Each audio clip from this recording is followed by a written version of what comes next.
우리 주일 오후 예배 오신 여러분들을 주님의 이름으로 사랑하고 축복합니다. 오늘은 특별히 우리 선교를 여름 내 다녀오신 분들과 함께 또 우리 해외에서 또 주의 복음을 증거하시는 우리 귀한 선교사님들과 함께 드리는 예배입니다. 하나님의 크신 은혜가 있기를 간절히 소망합니다.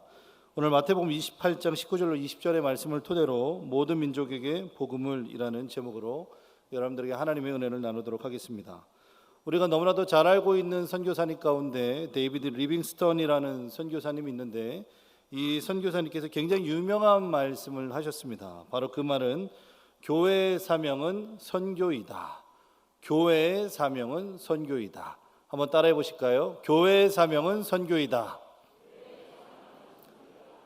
예, 우리 리빙스턴이라고 하는 이 분을 통해서 우리가 알고 있는 메시지지만 교회의 사명은 선교이다라는 말씀을 했다고 합니다. 뿐만 아니라 우리 현대 선교의 아버지라고 불리는 분이 있습니다. 바로 윌리엄 캐리라고 하는 우리 중국 땅을 하나님의 복음으로 이끌었던 귀한 선교사님인데, 이 현대 선교의 아버지라 불리는 이 윌리엄 캐리라고 하는 선교사님은 굉장히 유명한 말을 또한 했습니다. 하나님을 위해 위대한 일을 시도하라. 그리고 하나님께로부터 위대한 것을 기대하라 라고 이야기했다고 합니다. 하나님을 위해 위대한 일을 시도하고 오신 줄로 믿습니다. 그리고 하나님께로부터 위대한 것을 지금 이 순간에도 기대하고 있는 줄로 믿습니다. 선교에 있어서 가장 중요한 것들이 있겠지만 그 중요한 것 중에 몇 가지가 있습니다.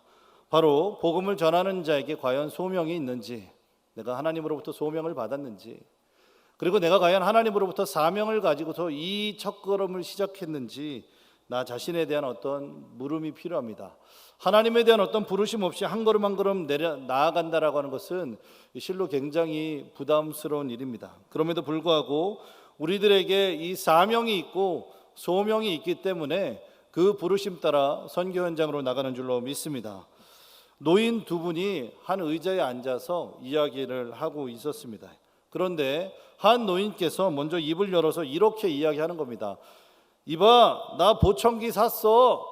엄청 비싼 거야 라고 이야기하는 겁니다.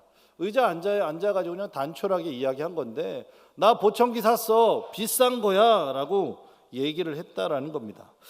그래서 한 어른이 이 의자에 앉아서 이 부러운 마음에, 그래 얼마인데, 그래 그 보청기 얼마 주고 샀어? 라고 이렇게 물으니까 이제 그 보청기를 사신 이 어르신께서 잠깐 시간을 딱 보더니 12시야 라고 대답을 했다라는 겁니다. 분명히 물음은 보청기 얼마 주고 샀어? 라고 묻고 있는데 대답을 하기를 12시야 라고 이야기하는 겁니다. 선교 현장에서 또 우리가 복음을 증거하는 데 있어서 가장 중요한 것들이 있습니다. 믿지 않는 비신자들이 우리들에게 질문합니다. 복음이 뭡니까? 라고 묻는데 12시야 라고 답한다면, 사랑이 무엇입니까? 라고 묻는데 코카콜라야. 하나님이 누구십니까? 라고 묻고 있는데 바나나 맛있어. 이렇게 대답한다면 참으로 쉽지 않은 선교이겠죠. 오늘 짧지만 마태복음 28장의 말씀은 이런 모든 메시지를 가장 명확하고 정확하게 이야기해 줍니다. 19절의 말씀입니다. 그러므로 너희는 가서 모든 민족을 제자로 삼아 아버지, 아들과 성령의 이름으로 세례를 베풀고 라고 이야기합니다. 먼저 선교함에 있어서 가장 중요한 대상에 대해서 이야기합니다. 바로 모든 민족이라고 하는 겁니다. 여기서 말하는 모든 민족은 누굽니까? 우리가 품어야 할 대상입니다. 우리 우간다, 캄보디아, 일본, 대만에 다녀오신 모든 선교팀에게 있어서 이 모든 민족에 대한 마음이 있기를 간절히 축복합니다.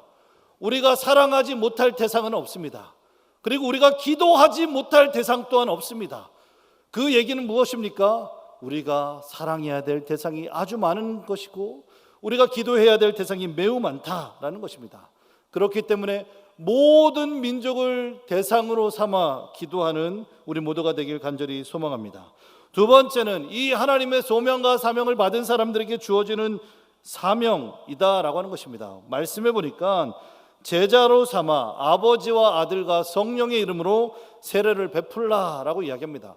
제자를 삼는 것, 그리고 아버지와 아들과 성령의 이름으로 세례를 베푼다라는 말은 베스터나 파스토르, 흔히들 얘기하는 목회자들에게 주어진 거라고 생각되어집니다. 그렇다면 그 사명이 목회자와 선교사님들에게 국한되어 있다면 이 말씀은 과연 우리에게 어떤 적용에 해당이 될까? 바로 보내는 선교사로서의 사명을 해야 된다는 겁니다.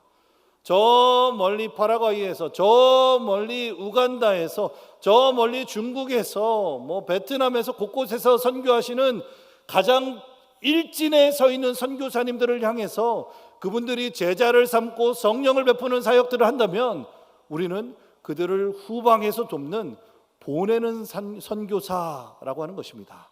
여기 앉아있는 모든 분들이 보내는 선교사 될 수 있길 간절히 소망합니다. 바로 세 번째는 바로 무엇이냐? 세 번째는 우리가 이 복음의 일을 감당하고 후방에서 보내는 선교의 사명을 감당하는데 이거 언제까지 해야 되나 할 때 20절의 말씀이 있습니다. 같이 한번 읽어보겠습니다. 내가 너희에게 분부한 모든 것을 가르쳐 지키게 하라. 볼지어다 내가 세상 끝날까지 너희와 항상 함께 있으리라 하시니라. 무엇입니까? 언제까지입니까? 끝날까지. 이 끝날까지라는 단어는 그리스어로 쉰텔리아라는 단어를 씁니다.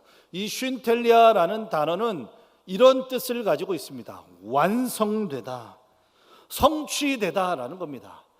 한 명의 불신자가, 한 명의 비신자가, 한 명의 복음의 대상이 하나님을 만나 완성될 때까지 우리는 하나님의 일들을 감당해야 되는 사람들이다라고 하는 것입니다.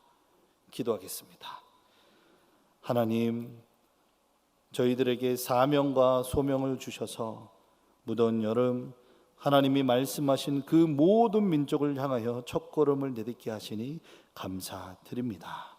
복음에 반응하며 믿음의 성실을 이루는 그날까지 충만한 하나님의 복음의 전달자 되게 하여 주옵소서. 예수님의 이름으로 기도드립니다. 아멘.